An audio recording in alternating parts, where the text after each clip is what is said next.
नमस्कार, मैं नियाज खान और आप देख रहे हैं न्यूज एक्सप्रेस। कहा जाता है कि राजनीति में संख्या बल का बड़ा काम है। अगर संख्या बल नहीं है तो आपको कोई नहीं पूछेगा और अगर किसी के पास ताकत है तो आपको कोई नहीं पूछता। अब मोदी के साथ भी यही हो रहा है।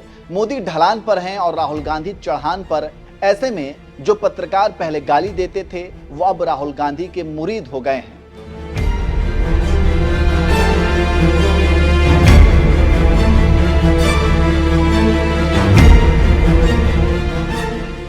लोकसभा चुनाव के बाद भारतीय राजनीति बदल चुकी है और जो अपने आप को पितामह समझते थे वो अब ख्याल भर रह गए हैं और जिन्हें ख्याल कहकर चिढ़ाते थे वो जनता के मसीहा बन गए हैं। और उसी का नतीजा है कि अब समाज का नजरिया बदला है और पत्रकारों का भी नजरिया बदल रहा है।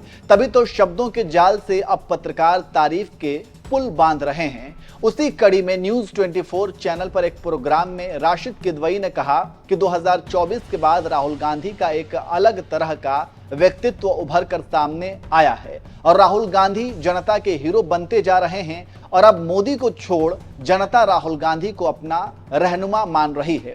राहुल गांधी अब हिंदुत्व के मुद्दे पर खुलकर खेल रहे हैं और बीजेपी के पिच पर हरा रहे हैं और बीजेपी अपनी ही पिच पर हाँफने लगी है। तभी तो अब मोदी को कुछ सूझ ही नहीं रहा है। मोदी का व्यक्तित्व एक हाई क्लास का है, महंगे कपड़े, महंगे जूते, महंगे चश्मे और विराट आभा मंडल, तो वही राहुल गांधी सामान्य टी शर्ट, चप्पल और आम जनता के बीच काम कर रहे हैं, जिनसे जनता अब समझ गई है कि राहुल गांधी मसीहा हैं।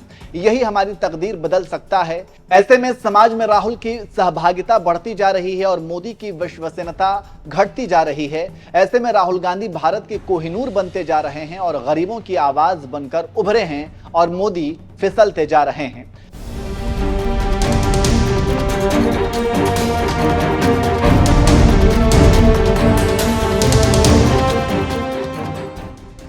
दैनिक भास्कर में अपने कॉलम में इंडियन एक्सप्रेस के पूर्व संपादक और दी प्रिंट के संपादक शेखर गुप्ता राहुल गांधी को लेकर कहते हैं कि 2024 ने राष्ट्रीय राजनीति के समीकरण को बदल दिया है।